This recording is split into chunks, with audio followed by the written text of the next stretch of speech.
አንድ ታላቅ ሰው ወደቀ። ፕሮፌሰር አመዘነ ታደሰ ጥር 1 ቀን 1963 ዓ.ም አዲስ አበባ ከተማ ተወለዱ።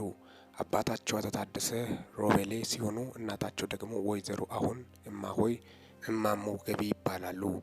የመጀመሪያና መለስተኛ ሁለተኛ ደረጃ ትምህርታቸውን በሐዋሳ ታቦር የመጀመሪያ ደረጃ ትምህርት ቤት፣ የሁለተኛ ደረጃ ትምህርታቸውን ደግሞ በሐዋሳ አጠቃላይ ሁለተኛ ደረጃ ትምህርት ቤት ያጠናቀቁ ከመሆናቸው በላይ በ1980 ዓ.ም የተሰጠውን የሀገር አቀፍ የሁለተኛ ደረጃ መልቀቂያ ፈተና ወይንም እጅግ ከፍ ያለ ነጥብ በማምጣት በከፍተኛ ማዕረግ ትምህርታቸውን አጠናቀዋል። መንግስት በወቅቱ በሁለተኛ ደረጃ መልቀቂያ ፈተና ከፍተኛ ነጥብ ያመጡ ተማሪዎች በሚመደቡበት የጎንደር ሕክምና ሳይንስ ኮሌጅ ተመድበው በ1981 ትምህርታቸው በአዲስ አበባ ዩኒቨርሲቲ ሳይንስ ፋኩልቲ አጠናቀቀ። በኋላ ከ1982 ዓ.ም ጀምሮ 1987 ድረስ ለ6 ዓመታት የሕክምና ትምህርታቸውን ተከታትለው በማዕረግ ወይም በዲስቲንክሽን በሕክምናነት ለመመረቅ በቅተዋል። ወደ ስራው ዓለም በመሰማራትም ከ1987 ዓ.ም እስከ 1988 ዓ.ም ድረስ በተመደቡበት የሆሳዕና ሆስፒታል ሐኪምነት በ1988 ዓ.ም ጀምሮ ደግሞ ወደ ተማሩበትና ወደ ተመረቁበት ጎንደር ጤና ሳይንስ ኮሌጅ ዝውውር በማድረግ በቀዶ ጥገና ክፍል ረዳት መምህርነትና ጠቅላላ ሐኪም በመሆን ለ3 ዓመት ወገኖቻቸውን አገልግሏል። ከዚያም በአዲስ አበባ ዩኒቨርሲቲ ስር በሚገኘው የጥቁር አንበሳ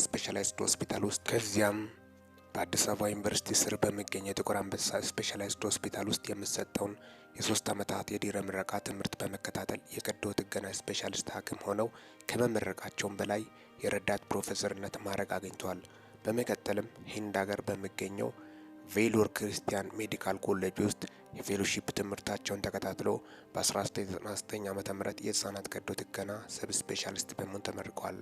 ፕሮፌሰር አመዘነ ታደሰ ከዚህ ሁሉ ትምህርት ጎን ለጎን በሕክምናው ዘርፍም ከተመረቁበት ጊዜ አንስቶ እስከ 1988 ዓ.ም ድረስ የሆሳዕና ከተማና የአካባቢው ማህበረሰብ ከዚያም እስከ ሂዳር 2002 ዓ.ም ድረስ ደግሞ የጎንደር ከተማና የአካባቢ ማህበረሰብ ከ2002 ዓ.ም በኋላ ደግሞ በአዲስ አበባ ከተማ ጥቁር አንበሳ ስፔሻላይዝድ ሆስፒታል ውስጥ ከመላው ኢትዮጵያ መቶ ህሙማን በተለይ ደግሞ ህጻናት ታካሚዎችን ከፈጣሪያቸው በተሰጣቸው ጥበብና ጸጋ አማካኝነት ቀዶ ጥገና በማከናወን እንዲፈወሱ የሚያደርጉ ደከመኝ የማያውቁ ታታሪ የህክምና ባለሙያ ነበሩ።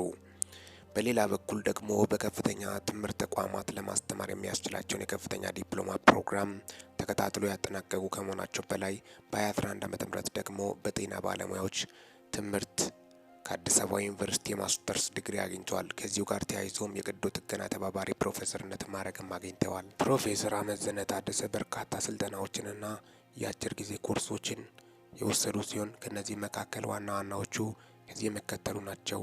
እንግሊዝ ሀገር በሚገኘው እስራኤል ሀገር በሚገኘው ዩኒቨርሲቲ፣ ሲያትል አሜሪካ በሚገኘው የተለያዩ በርካታ ሀገራት በሚገኙ ዩኒቨርሲቲዎች ላይ ትምህርታቸውን ተከታትለዋል። ፕሮፌሰር አመዘነ በሰሩባቸው ተቋማት ውስጥ ሕክምና ከመስጠት ጎን ለጎን በተለያዩ ደረጃዎች ሀገራቸውን ሲያገለግሉ ቆይተዋል።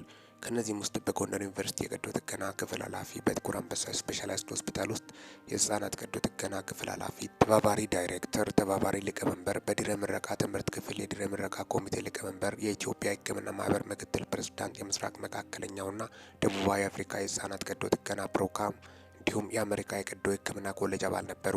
በአካዳሚክ ዘርፉም በጎንደር ዩኒቨርሲቲ፣ በሐዋሳ ዩኒቨርሲቲ፣ በመቀሌ ዩኒቨርሲቲ፣ በጅማ ዩኒቨርሲቲ፣ በአርሲ ዩኒቨርሲቲ እና በሚሊኒየም ሜዲካል ኮሌጅ ለቅድመ ምረቃና ድህረ ምረቃ የነበሩ ሲሆን የቀብሪ ዳሃር ዩኒቨርሲቲ ቦርድ አባል በመሆን አገልግሎት እየሰጡ ነበር። ከዚህ በተጨማሪ ሞምባሳ ኬንያ፣ ማፑቶ ሞዛምቢክ፣ ኪጋሊ ሩዋንዳ እንዲሁም ካምፓላ ዩጋንዳ ለሚገኘው የህክምና ኤግዛማይነርስ በተለያዩ ጊዜ ስልጠና ሲሰጡ ቆይተዋል።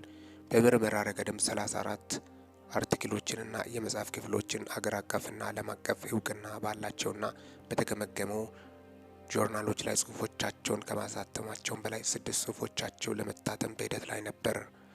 ከዚሁ ጋር ተያይዞም የተወሰኑ ጽሁፎቻቸው በአራሪ ዚምባብዌ እንዲሁም በካልጋሪ ካናዳ ያቀረቡ ሲሆን የሰርጂካል ፕላትፎርም የኢትዮጵያ ተወካይና የሄልት ሲስተም ስትሬንግዚንግ ሰብሳሃራን አፍሪካ በሚለው ፕሮጀክት የውስጥ ተመራማሪ ነበሩ። ፕሮፌሰር አመዘነ ታደሰ ከዚህ በላይ ለተጠቀሱት ዋና ዋና ሌሎችም አገልግሎታቸው ከበርካታ ተቋማት ሽልማቶች የተበረከቱላቸው ሲሆን ከነዚህም መካከል በአጠቃላይ በህጻናት ቀዶ ጥገና በሙሉ ፕሮፌሰርነት ማዕረግ በሀገራችን ከሚገኙት 2 የህክምና ምሁራን ውስጥ አንዱ ፕሮፌሰር አመዘነ ታደሰ ነበሩ። በመጨረሻም ፕሮፌሰር አመዘነ ታደሰ ከትምህርታቸውና ስራቸው ባሻገር ባለው ህይወታቸው ከዶክተር ራሄል ደምሴ ጋር ከ2003 ዓ.ም ጀምረው በትዳር በመጣመር ደስተኛ ህይወት ይመሩ እንደነበረ ሲሆን ከዚሁ ትዳራቸውም 2 ወንድ ልጆችና አንዲት ሴት ልጅ በድምር 3 ልጆችን አፍርተዋል።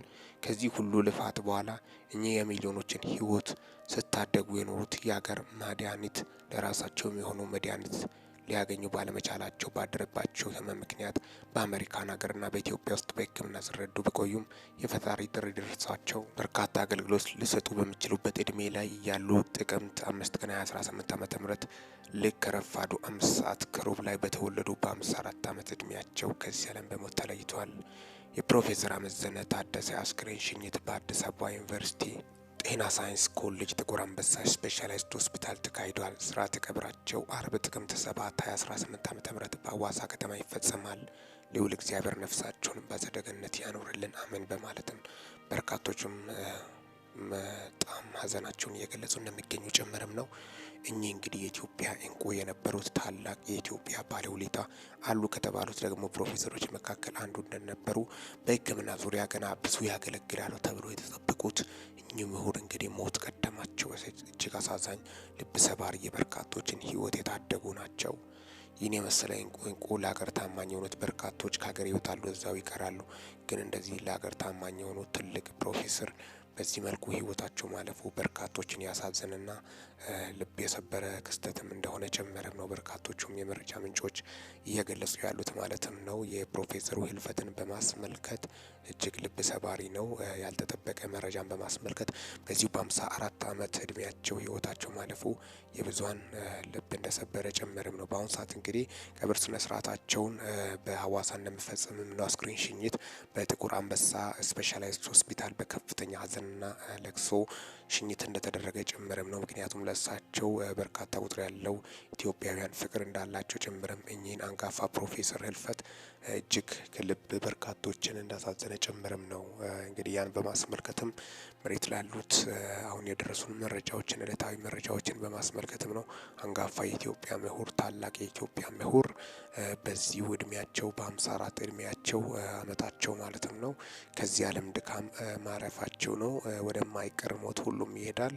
መልካሙን በጎን ቀናን ጥሩ ሰርቶ ማለፍን ሀገርን አስጠርቶ ለህዝብ ተርፎ ማለፍን ደግሞ የመሰለ ትልቅ ነገር የለም። በዚህ አንጋፋ ፕሮፌሰር ህልፈታቸው ከሚዲያችን ጥልቅ ሀዘንና ስሜትን ለመግለጽ እንወዳለን። በጣም ሀዘን እንደተሰማንም ነው። ምክንያቱም እንደ ሀገር ኢትዮጵያ ታላቅ ባለሙያ ነው ያጣችው። ኢትዮጵያ ታላቅ እንቁ ባለሙያ በማጣቷ ልታዘን ይገባል። በጣም በሚያሳዝን ሁኔታ ልብ ሰባሪ ነው። እንግዲህ በ54 ዓመት ማለት ያው ብዙ ትምህርት ተምሯል። ይህን ትምህርታቸውን ደግሞ ተግባራዊ የሚያደርጉበት ለበርካቶች ደግሞ እውቀታቸውን የሚያጋሩበት ነበር፣ ግን አልተሳካም፣ አልተቻለም በማለት ነው በርካታ የጤና ባለሙያዎችም ሀዘናቸውን እየገለጹ ያሉት። በስተመጨረሻ ሞት እሳቸውን መቅደሙ የበርካቶችን የብዙሀን ኢትዮጵያን ልብ እንደሰበረ ጭምርም የወጡት መረጃዎችን ዕለታዊ መረጃዎችን በማስመልከትም ነው ለእናንተ ይዤላችሁ መጣሁት። እስካሁን ድረስ አብሬያቸው ቆየሁት። ሚኪ ነኝ ከሚኪታቡን። ለዚህ ቁም ነገር አዘል ቻናል አዲስ ከሆናችሁ ሰብስክራይብ በማድረግ ቤተሰብ የሆኑ ይህንን ቪዲዮ ላይክ፣ ሼር እና ኮሜንት በማድረግ ላልሰሙት እንዲዳረስ ያደርጉ። ለሰዓታት ያሉኝ መረጃዎች ይመስላሉ። በወቅታዊና አጫጭር መረጃ እስከምንገናኝ ድረስ በያላችሁበት ዓለም ክፍል ሰላም ያቆያችሁ።